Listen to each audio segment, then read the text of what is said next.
Hi చెప్పరా. ఇట్లనే తీసుకుపోయి కిడ్నీలు అమ్మేస్తా.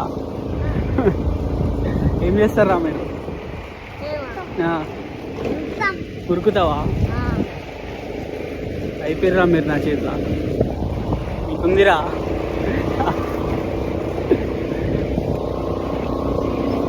భయపడతలేరేమ్రా? భయపడాలి మీరు.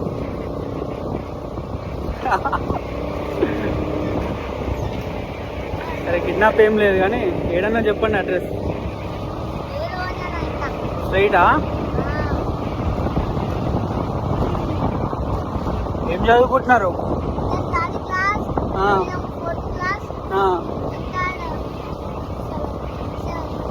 7th. లేదా స్కూల్ ఇవ్వాలా? హాలిడేసా? Okay okay.